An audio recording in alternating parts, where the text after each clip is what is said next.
Sveiki, čia su girių inspektoriumi važiuojam Ukmergės keliais keliukais ir štai privažiuojame prie, tokios technikos, kuri neturi nei valstybinių numerių, kuri turi labai didelius ratus ir sunku prasilenkti žmonėm. Ji tiesiog blokuoja kelią, jokių avarinių ženklų, kaip matome, nėra pastatyta, kad čia yra atsargiai reikia važiuoti, kad čia stabdomas eismas. Ir štai šventą dieną, sekmadienį, šį sekmadienį pradėta, tokia, sakyčiau, skubama kažkodėl.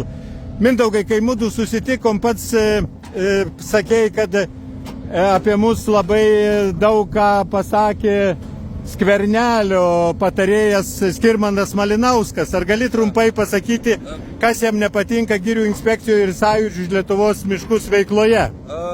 Gaunasi taip, kad sistema bando susidoroti su žmonėm, kurie yra jautrus ir supranta reikšmę miškų ir nepritarė šitam destrukcijos masto. Čia yra valstybinė miškų urėdijos darbuotojas pasamdytas iš Latvijos, šneka tik rusiškai, specialiai tokį atsiuntė, kad net susišnekėti negalėtume. Nėra jokių skiriamųjų ženklų, kad čia vyksta darbai.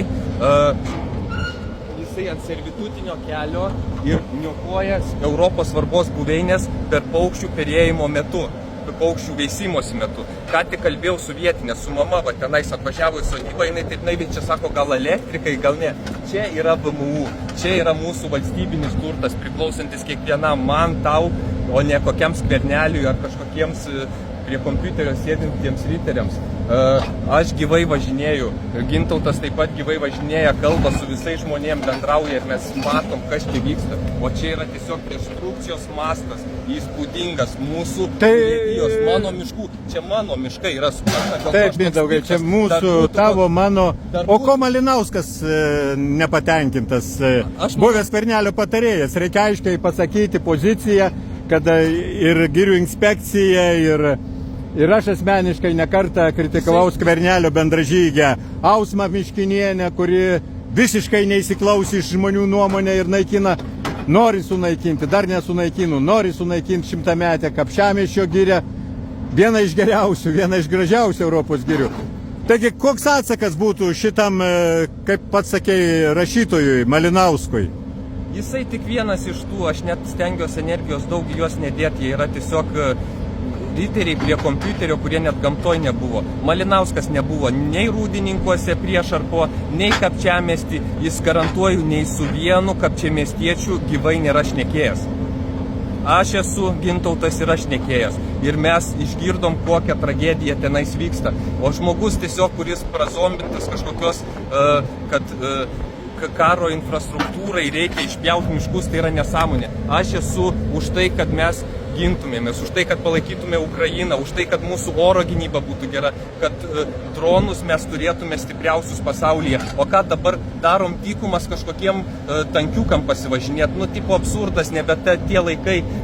Visus pinigus, jeigu būtų, kuriuos skyrė Rūdininkams ir Kapčiamiesčiui infrastruktūrai, būtų nupirkę ukrainiečiam dronus, tai būtų daug geresnė investicija į mano saugumą. O šitų miškų pašalinimas dabar, jisai man tik tai skurdina mane, man gadina sveikatą, mano vaikam gadina sveikatą ir tiesiog moteriškės čia vietinės verkia, su ašarom ateina, sako, aš negaliu patikėti, kas čia vyksta. Čia mano, sako, aš čia grybauti jau, čia, sako, aš dėl kiekvieno medelio šakos ten pergyvenu, sako, kas čia vyksta ir jų čia kieme vyksta. Va, ką tik su mažamečio mama šnekėjau, jinai iš vis pasibaisėjus, sako, nenorėjo kalbėti, sako, esu galvos neįsiplovus, mielai, sako, būčiau pakalbėjus.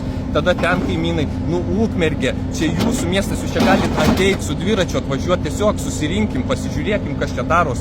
Ukmergiškiai, jūs čia, jūsų miškas.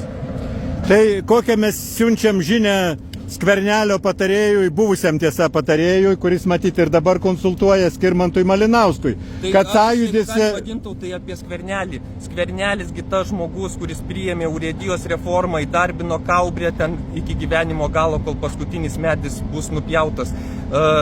ir jisai buvo jo patarėjas, padidino Skvernelio vyriausybė tada procentų skirtimų normos. Tai buvo destruktyvi machinacija, kurią prasuko Skvernelis ir iš dabar pradeda visokie skandalai lyžti dėl korupcijos. Tai Malinauskas, kuris buvo jo patarėjas, kuris daugiau laiko prasėdi prie kompo, ne gamtoj, iš vis neturi teisės kažką kalbėti, kai jis nėra net kalbėjęs su nei vienu žmogum, kuris yra nusivylęs. O aš gaunu kasdien skambučius iš žmonių, kurie skambina, padėkit, nežinau ką daryti.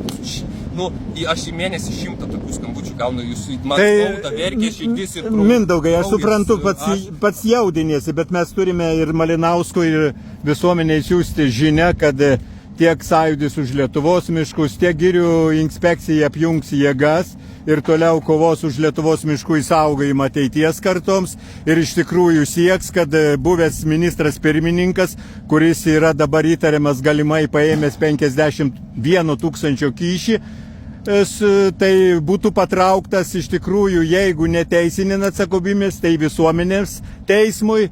Reikia siekti, kad Seime būtų sudaryta komisija, išsiaiškinti, kaip buvo priimtas miškų įstatymas, tas įstatymas, kuris leido sunaikinti 42